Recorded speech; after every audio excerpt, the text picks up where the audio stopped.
Si bien hemos contemplado el consejo evangélico de la virginidad consagrada, es importantísimo subrayar que tanto la virginidad consagrada como el consejo evangélico que vamos a contemplar ahora, que es el de la pobreza, son realidades que son radical novedad del Nuevo Testamento. Es decir, que la virginidad no existe como vocación en el Antiguo Testamento y que la pobreza, así como la virginidad, que es simplemente la esterilidad en el Antiguo Testamento, era una maldición de Dios. Que una mujer no concibiera hijos era una mujer maldita, castigada por Dios. Y ejemplos hay abundantísimos, hasta la mismísima Isabel, madre de Juan el Bautista. De esta manera, aparece que en el Antiguo Testamento hay un solo mandamiento, o más bien dos mandamientos sobre la misma realidad. El primero, dejará el hombre a su padre y a su madre, se unirá a su mujer y serán los dos una sola carne. Eso era para todo el mundo, la única vocación que existía en el Antiguo Testamento. Y junto a este precepto, el de crezcan y multiplíquense. El matrimonio, ser una sola carne, dejar padre y madre para tener hijos, vocación de todo el mundo. Y el que no la cumple por la razón que sea, es porque o ha pecado o está pagando el pecado de sus padres, que era una manera muy tradicional en el pueblo de Israel y en otros pueblos para entender los castigos de Dios. Hay una cita misteriosa en el profeta Isaías: mirad que la Virgen está encinta. No sabemos muy bien, hay muchos comentarios, muchas interpretaciones, pero que desde luego que una doctrina formada sobre el valor de la virginidad consagrada es evidente que no es posible. ¿Por qué no es posible la virginidad consagrada y solo es posible el mandato del matrimonio? Por una razón muy sencilla, porque en el Antiguo Testamento, si la relación esponsal es una relación entre dos iguales, el único igual al hombre es la mujer. Son las palabras de Adán en el Génesis: esta sí que es carne de mi carne y huesos de mis huesos, que en un lenguaje poético de su tiempo está reflejando la igualdad, la profunda soledad que experimenta Adán en el jardín cuando sabe que existe Dios y cuando sabe que existe toda la creación. ¿Cuál es el problema? Que Dios es infinitamente superior a mí, no es un igual a mí. Ustedes no son esposas de Dios. ¿Por qué? Porque no es una relación de iguales. Y ustedes en el Antiguo Testamento no se hubieran podido desposar con ningún elemento de la creación, los pájaros, las aves, las montañas, todo lo que es creado. ¿Por qué? Porque todo es inferior a mí en dignidad. Dios porque es de más, las cosas porque son de menos. No hay otro igual que el varón para la hembra y la hembra para el varón. Por eso solo es posible. Pero en la plenitud de los tiempos, Dios, infinitamente superior a mí, se ha encarnado, se ha hecho hombre. Por eso el desposorio es con Jesucristo, que evidentemente es el Hijo de Dios, pero es en la carne del Verbo que ustedes se desposan. Este sí que es, yo puedo decir de Jesucristo que es carne de mi carne y hueso de mis huesos, que es un igual a mí. Porque el Verbo se ha hecho carne en la humillación de la encarnación del Logos, del Verbo, de la palabra. Y esto es apasionante contemplarlo. Este es el radicalismo del Evangelio. Esta es la novedad de Jesucristo. Que en la encarnación del Verbo Dios irrumpe en la historia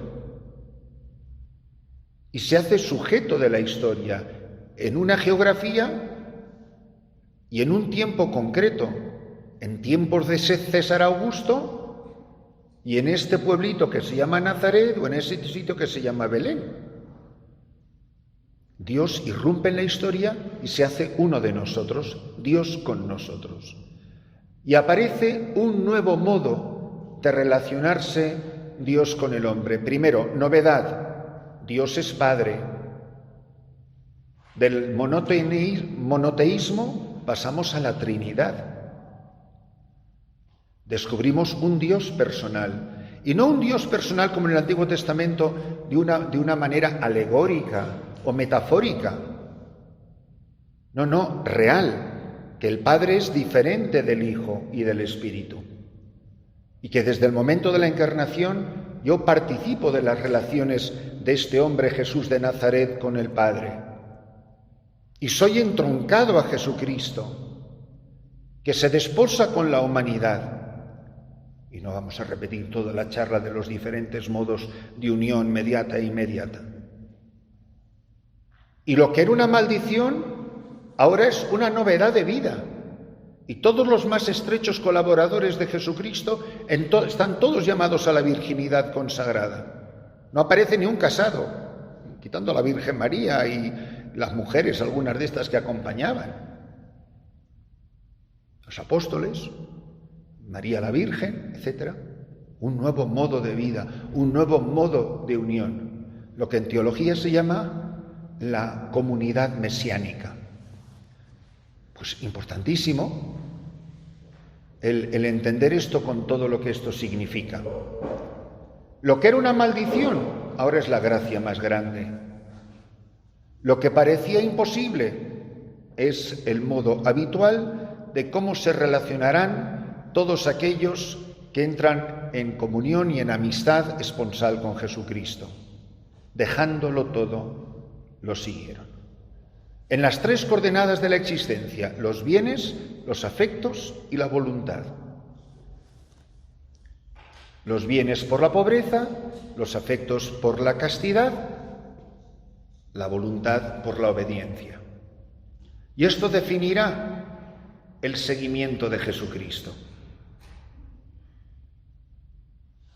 Y no es posible lo uno sin lo otro.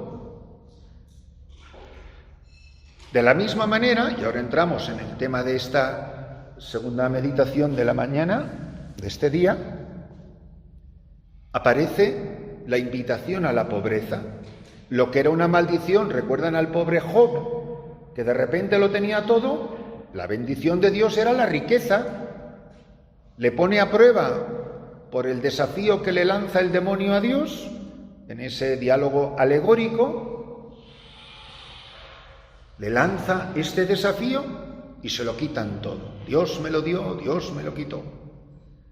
Y la pobreza como una maldición que acepto de Dios. Y luego, como fue fiel y obediente y no estaban muy seguros de lo de la vida eterna, pues todavía le dieron 40 años más de vida, con más mujeres, más camellos, más vacas y más de todo, y riquezas y oro y no sé cuántas cosas más. La bendición de Dios, las riquezas. Y aparece ahora Jesucristo y va invitando a dejarlo todo, absolutamente a todos los que le siguieron.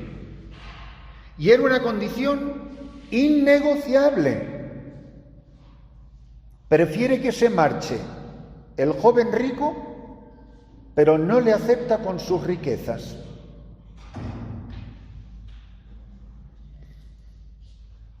Cuando vio Jesús que se marchaba, no le dice, no, hombre, espera, vamos a ver, hombre, vamos, a lo mejor puedes ir dejando las cosas poco a poco. No. Y se fue triste, porque era muy rico. Ese es todo el problema.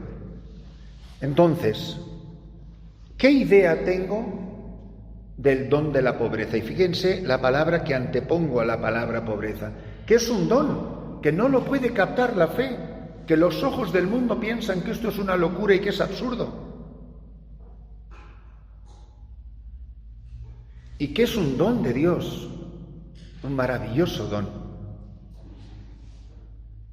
Porque solo es posible la pobreza evangélica Y así como pongo virginidad consagrada o virginidad por el reino, por el Evangelio, por mí y por el Evangelio, dirá Jesús, la pobreza evangélica es la consecuencia y el testimonio más claro, hermanas, de que la persona ha encontrado un tesoro. No le propongan la pobreza a una mujer, a una hermana, a una candidata, a una que va a profesar, que no ha encontrado el tesoro escondido ni la perla de gran valor. Porque entonces ni lo uno ni lo otro, y su vacío es total. Como si no ha experimentado el enamoramiento y encima le quita de que tenga novio, pues chica, es que la ha dejado pelada. Ahora, ¿para qué me hacen falta a mí todos los tesoros de la tierra si acabo de encontrar el tesoro de gran valor? Pero fíjese que en la parábola dice que muy contento. Quien haya venido a esta congregación y no haya dejado las cosas todo muy contento, lo ha dejado, pero no muy contento, mejor que no venga, que para amarguras ya tenemos bastantes, no necesitamos otra amargada, nostálgica de sus bienes terrenos. Dice que muy contento vende lo que tiene y compra el campo. El campo es Jesucristo, Él es el tesoro. Ahora, primero se tiene que encontrar el tesoro. Luego, para tener el tesoro, vendo lo que tengo. Pero no se negocia.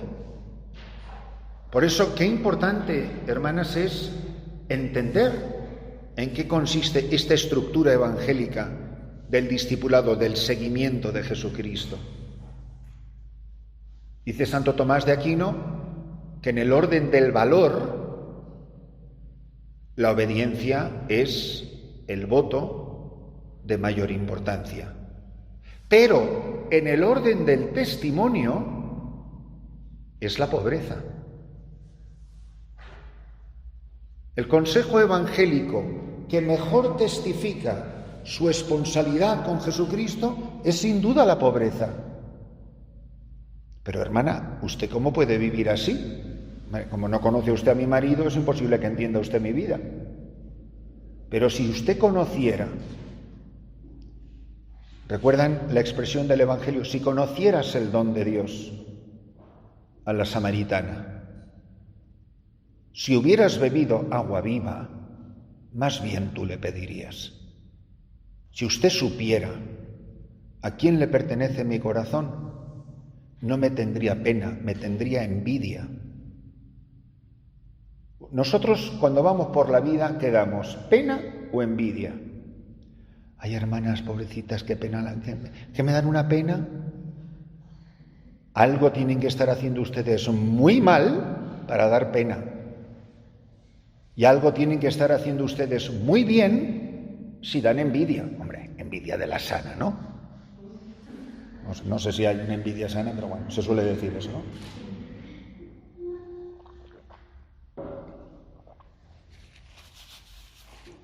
Entonces, la pobreza es condición sine qua non para el seguimiento de Cristo. Porque lo curioso, a mí lo que me encanta de la escena de la playa en la orilla, es que Jesús va caminando por la orilla, pero no se detiene. Él va caminando, invita y sigue caminando. Y si no te das mucha prisa, ya se ha ido. Por eso es tan bonito cuando dice al instante. No le dice, Jesús, yo me voy a ir una semana de ejercicios a discernirlo. ¿Se acuerdan el cariño que le tengo al discernimiento? ¿Qué rayos de discernimiento hicieron esos hombres cuando oyeron esa voz? ¿Qué discernimiento cabe dentro de la palabra al instante? Nada. Vamos, no sé, algunas habrá tenido novio, ¿no? Que es que pasó por ahí y mira, es que ya no me llegaba el aire a los pulmones. ¿Qué quieres que te diga? Y además soy tan pesada que solo hablo de ese muchacho. que ya me dicen las amigas ahí, por favor, cállate. ¿Por qué tiqui-tiqui? ¿Y por qué tiqui-tiqui? Pues ya está. Pasó por ahí, me robó el corazón y me fui con él. A ver, ¿qué es lo que hay que decirse a mí? Toda la vida, así como, no sé, he pensado, deme un tiempo, me voy a retirar. Eso y la frialdad del corazón es todo lo mismo.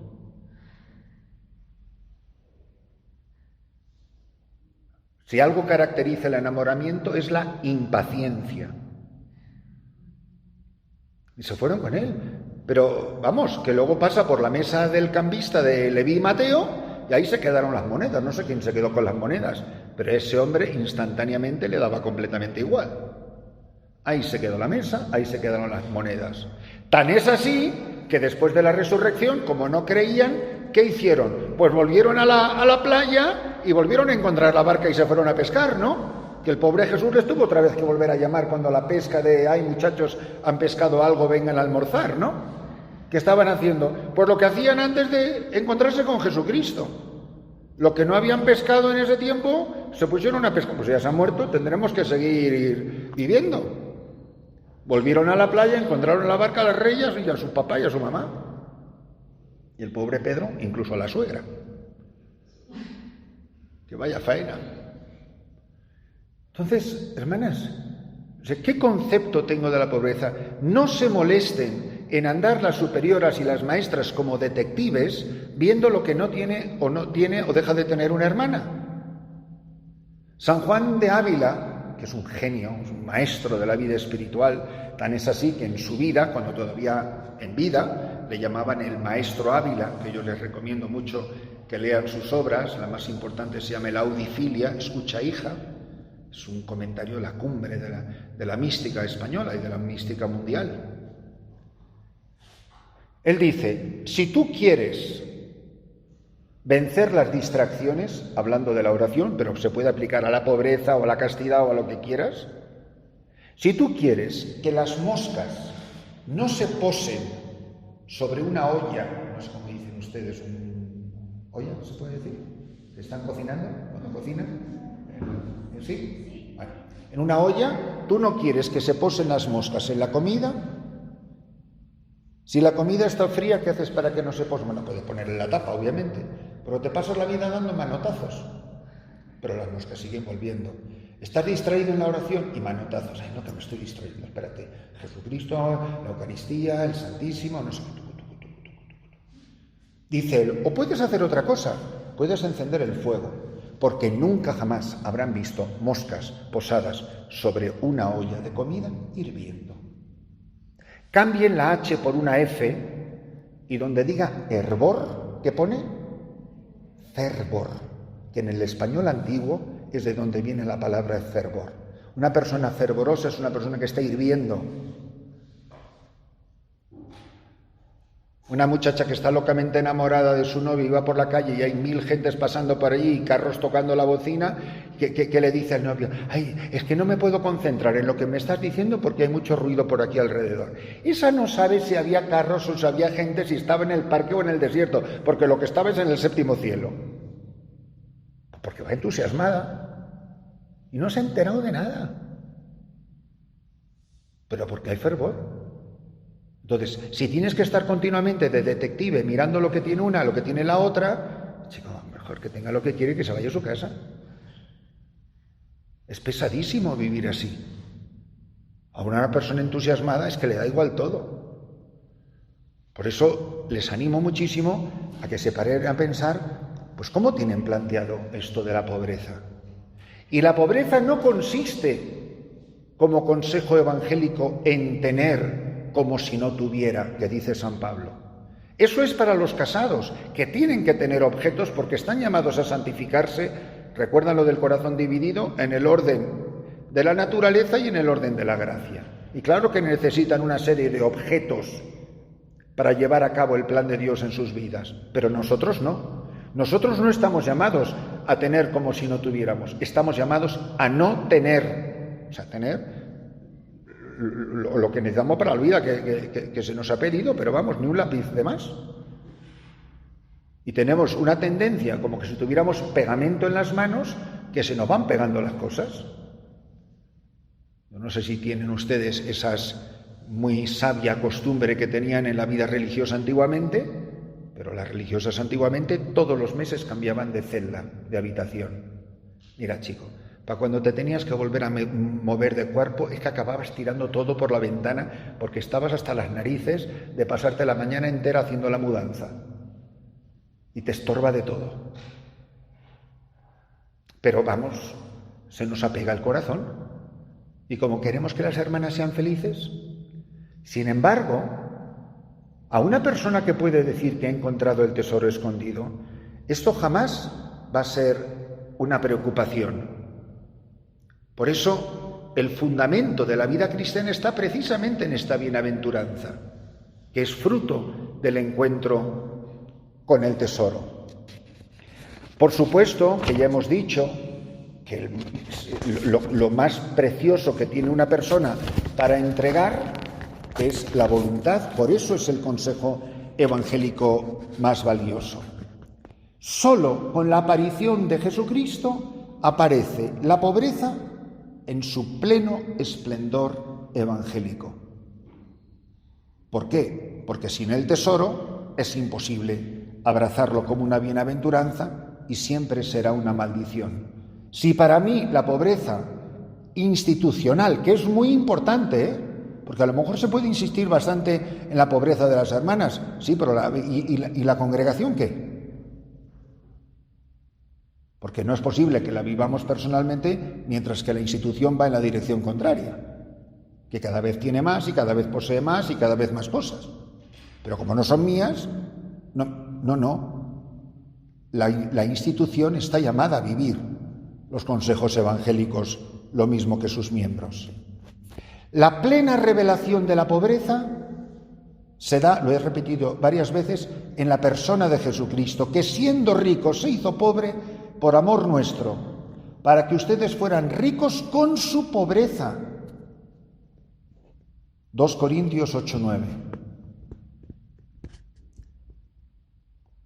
Es evidente que Jesucristo ha preferido la pobreza a la riqueza, de tal manera que la pobreza en Jesucristo es una verdadera señal mesiánica.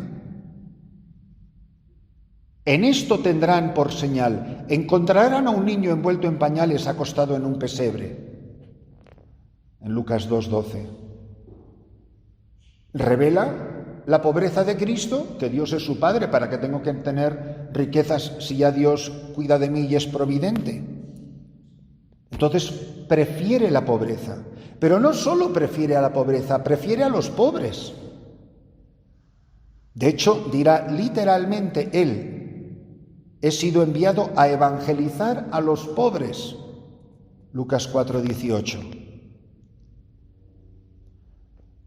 Recuerden las palabras del Salmo: por la opresión de los pobres, por los gemidos de los menesterosos, ahora mismo me levantaré y les daré salud por la que suspiran. Por eso la Iglesia tiene siempre puesta de una manera privilegiada la mirada en los pobres. El Papa Juan Pablo II, que no era nada sospechoso de teología de la liberación, en el documento Redemptoris Missio de 1990, dice en el número 60: como dije durante mi primer viaje al Brasil, la Iglesia es la Iglesia de los pobres. Entonces, Jesús prefiere la pobreza, prefiere a los pobres. Son los pobres los que prefieren a Jesús. Fíjense lo que dirán los sabios y entendidos. ¿Acaso algún magistrado o fariseo ha creído en él? Pero esta gente que ignora la ley, que son unos malditos. Juan 7:48, que son los que le siguen. Estos ignorantes de la ley, que son unos marginados, esos son los que le siguen. Dirá el apóstol: pero miren su comunidad, no hay entre ustedes aristócratas y ricos y pobres y poderosos, que son los pobres de este mundo los que le han elegido. que Dios ha elegido lo bajo, la basura de este mundo, para confundir a los sabios y entendidos. Entonces, por eso, y lo dirá por ejemplo la Virgen María en el Magnificat, de hecho se convierte en la primera de las bienaventuranzas de la ley del reino. Bienaventurados los pobres, porque vuestro es el reino de Dios. Lucas 6:20. El mundo no piensa así, hermanas. Ningún pobre es una persona de éxito. Nosotros, como tenemos un lenguaje muy hipócrita, cuando queremos decir que fulano de tal viene de una familia muy pobre, que es lo que hay que decir, decimos que viene de una familia humilde. ¿Pero qué tiene que ver la humildad con la pobreza? Pero nos da vergüenza decir la verdad. Bienaventurados los pobres. El mundo no piensa así. Para el hombre adámico, para el hombre que todavía está herido por el pecado original, esto es puro absurdo. Esto es escandaloso decir esto. Evidentemente ha habido muchísimas herejías a lo largo de la historia de la Iglesia sobre quiénes eran los pobres, herejías que luego se han vuelto a revivir con otros disfraces. Por ejemplo, en la teología de la liberación, esta idea de que los pobres, por ser pobres, ya son santos, ya son los predilectos del reino y se van todos al cielo. Los pobres no se van al cielo por ser pobres económicamente. Entonces, ¿quiénes son los pobres del Evangelio? Claro que los económicamente pobres, pero humildes de corazón. Que el corazón es lo que importa, no solo lo que tienes en tu bolsillo. Que tener más o menos en el bolsillo no es lo que te va a llevar al cielo, sino del tener el corazón limpio, lleno del Espíritu del Señor. Por eso dirá en otro lugar, en este caso las bienaventuranzas de San Mateo, que son los pobres de espíritu. Ahora, no dice los ricos de espíritu. Es que también se puede ser rico y ser, pues mire, muy difícil, porque todavía lo de los camellos no lo manejamos demasiado bien.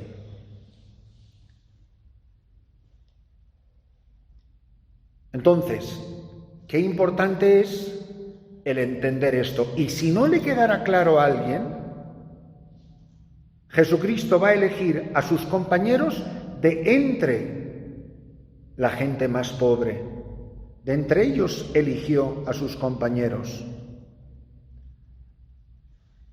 que dejándolo todo le siguieron, que no los eligió entre los ricos y los aristócratas y los que sabían de la ley y los observantes y los fariseos y saduceos y todas esas sectas. Pero si no quedara claro, va a decir Jesús, ¡ay de los ricos! ¡Ay de vosotros ricos porque habéis recibido vuestro consuelo! ¡Ay de vosotros los que ahora estáis hartos porque tendréis hambre! ¡Ay de vosotros los que ahora reís porque gemiréis y lloraréis! Lucas 6:24. Por eso, la bendición de Jesús sobre la pobreza siempre se entiende mejor cuando se contrapone a la maldición de la riqueza. Y no podremos decir otra cosa, que por todos sitios en el Evangelio hay una seria advertencia de que la riqueza pone en riesgo la salvación del alma. No podremos decir si habló de otros temas, pero de que la riqueza es peligrosa, no puede haber manera de negarla. La grave peligrosidad de las riquezas debe ser siempre considerada a la luz de la enseñanza del Señor. Esto no es porque las criaturas sean malas. El mal no está en la creación. El mal está en mi corazón, que se apega, que se deja seducir, que idolatra, que me llena de soberbia, que me hace sentirme superior a los demás, que me hace autosuficiente y autónomo. Por eso dirá Jesús que para entenderlo solo hace falta saber un poquito de español, qué difícilmente entra un rico en el reino de los cielos. Mateo 19, 23. Ustedes estoy seguro que individualmente o como instituto, pues seguro que habrán tratado con mucha gente rica y con mucha gente poderosa. ¿Ustedes se sienten llamados a invitar a esas personas que muchas veces son sus bienhechores? ¿Les llaman a la conversión? Sí, hombre, le dices eso y es que no te vuelve a dar, pero vamos, ni los buenos días. Así que dejemos a los ricos tranquilos y dejemos que nos sigan dando lo que nos tienen que dar y nosotros nos concentramos en los pobres, que eso no nos van a dar nada. Esa es la triste realidad de cómo se vive muchas veces en la Iglesia y especialmente en este país. Que nadie le dice nada a los ricos. Sí, a ver qué nos va a pasar. Y a mí no me va a pedir cuentas Dios de ser un perro mudo. Porque vi al lobo venir, que se iba a comer el alma de ese rico. Y yo no dije nada. ¿Por qué? Porque no queremos que a nosotros nos cierren el grifo, la llave de los donativos. Y miren que no tengo ni la menor idea de con quién se relaciona su congregación, pero mucho me sospecho que donde estamos esto no viene de los pobres. Entonces, hermanas, que estas cosas, que todo lo del enamoramiento, todo eso está muy bonito, pero que el enamoramiento hay que aterrizarlo evangélicamente. Entonces, ¿cuál es el drama si el mal no está en la riqueza? ¿Cuál es el drama? El drama es el corazón enfermo, el corazón que está herido profundamente por el pecado original o las consecuencias del pecado original y nuestras malas inclinaciones de esos hábitos que llamamos vicios. Pero vamos, que si de algo hay citas en los evangelios es de esto. Otra cosa es que no queramos hacer caso. Miren, es de tal importancia esto que la parábola más importante, si se pudiera medir una parábola por la cantidad de veces que sale en el Evangelio, hay una sola parábola de Jesús que sale 4 veces en los Evangelios y solo en los sinópticos. 4 veces. Hay un evangelista que es Lucas que nos la cuenta 2 veces. Oye, si yo te cuento 2 veces la misma cosa, es que para mí es importantísimo. Si los evangelios, un evangelista nos cuenta 2 veces y con muchos versículos la misma historia, es porque es muy importante.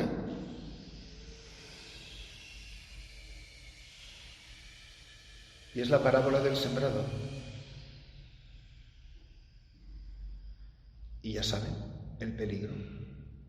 La palabra que se siembra en el corazón, la tierra es mala,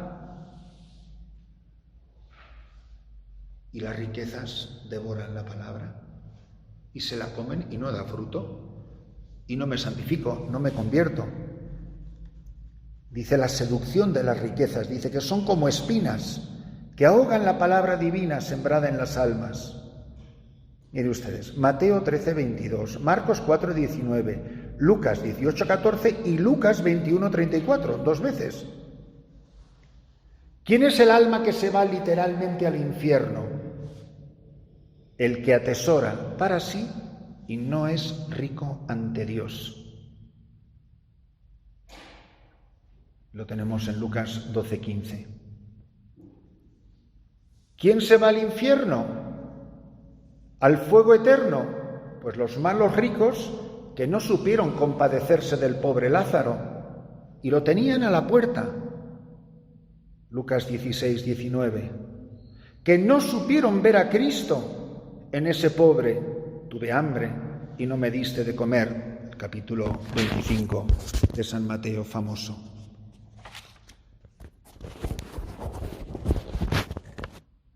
No es que sea un axioma absoluto que todo rico por ser rico se condena, pero es una persona que está en grave peligro y que cuando tú ves una persona que está en peligro, que está a punto de perderse y tú no dices nada, ¿Cómo tú no vas a ser responsable de eso? Fue una condición absoluta para que Jesucristo, que a uno que había guardado todos los mandamientos, que era un judío ejemplar, cosa que no se podía decir precisamente de los demás que él llamó, empezando por el pobre Leví Mateo, y sin embargo no lo acepta en su compañía y lo expulsa, se tiene que ir.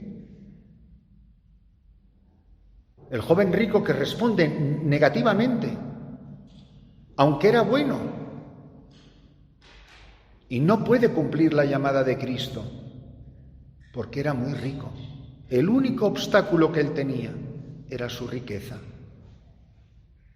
Y son gravísimas las advertencias. O sea, esto lo tenían tan metido los mismísimos apóstoles que ellos mismos hacen esta advertencia.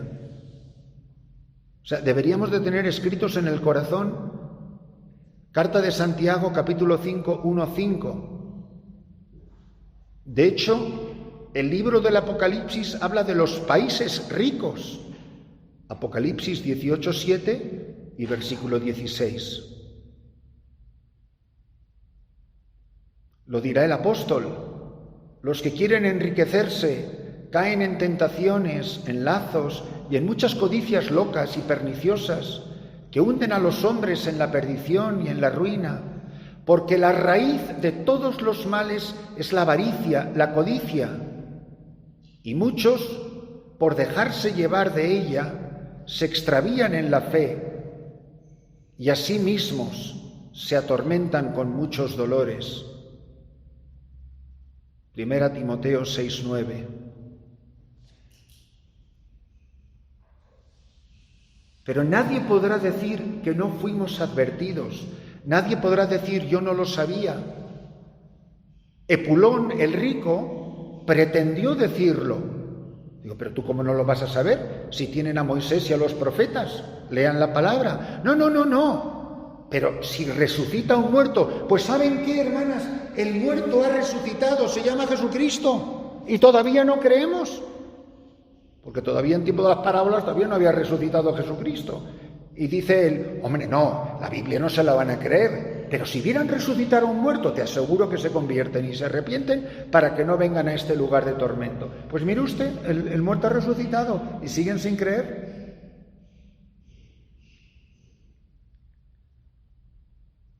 Las citas que hay de los padres de la Iglesia, de los papas, son incontables. Yo les animo a que todo lo que ustedes puedan leer sobre este asunto, sobre esta materia, que traten de leerlo.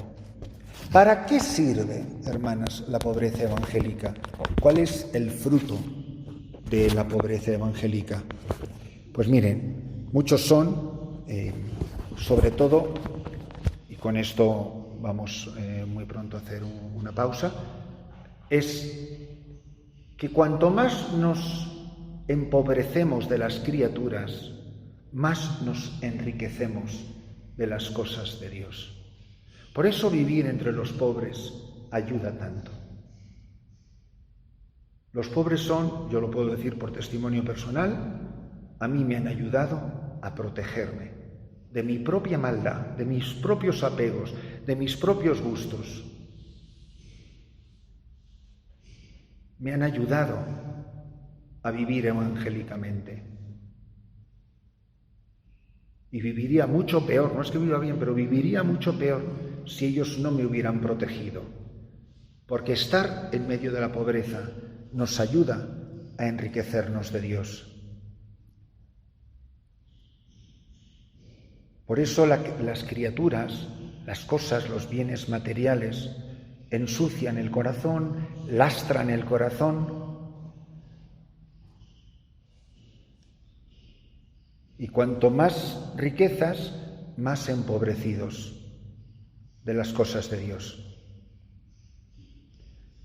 San Juan de la Cruz tiene una frase tremenda sobre esto, dice: cuanto más se gozare el alma en otra cosa que en Dios, tanto menos fuertemente se empleará su gozo en Dios. Cuanto más mi alma se goce en cosas que no son Dios, las cosas materiales, menos disfrutará de las cosas de Dios. No porque, y repito, lo he dicho muchas veces, no porque las cosas sean malas. Si el malo soy yo, la maldad está en mí, en el corazón del hombre pecador. Entonces, el liberarme de las criaturas, de las cosas materiales, me ayuda en este enamoramiento de Jesucristo, en este tesoro escondido.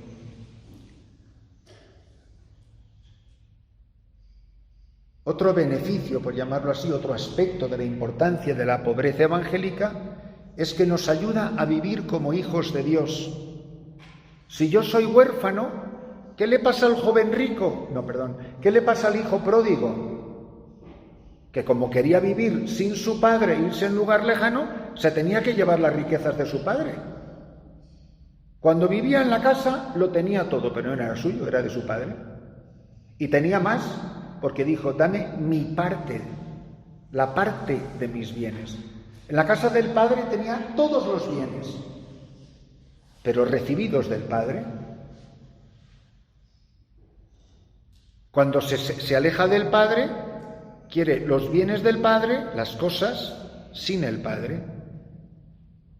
La abundancia, el ir recogiendo cosas materiales, el ir engordando la cuenta del banco, no sirve más que para irme alejando de Dios. Pobreza para vivir como hijo de Dios. El hijo emancipado, separado, vive de los bienes recibidos de su padre, pero separado del padre. Mientras que el que vive como hijo, vive en la casa del padre sin nada propio, pero recibiéndolo todo de él. ¿Para qué quiero acumular si ya me lo van a dar? En cambio, el rico quiere asegurar su vida con los bienes de este mundo.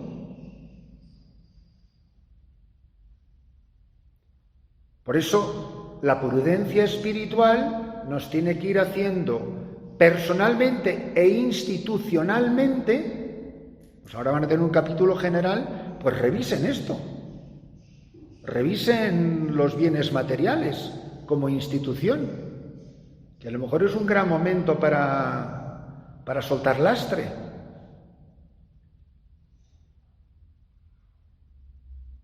Y un último aspecto en esta charla de la mañana en el que me fijo es la pobreza, no solo para vivir como hijo de Dios, sino por amor a Cristo pobre. Caramba, si estoy desposada con Él, que fue despojado de absolutamente todo, hasta de la ropa que llevaba puesta, pero yo con qué cara dura voy a vivir de otra manera y decir que estoy casada con un pobre. Porque, hermanas, nadie se ha casado con un hombre más pobre que ustedes. Yo no sé con quién se han casado en su casa, pero como el suyo, vamos, pobre como una rata. En esa cruz, vamos, le ponían un trapito para ponerle algo por pudor. Lo dejaron sin nada. Y ya podemos llevar crucifijos al cuello y crucifijos por la casa y la crucecita que besamos y todo con mucha reverencia, y ya el Viernes Santo nos derretimos de amor, pero maldita la gracia que nos hace la pobreza. ¿Para qué tanto besar tanta cruz y tanto crucifijo? Si luego no le hacemos ni caso. Vamos a continuar esta tarde.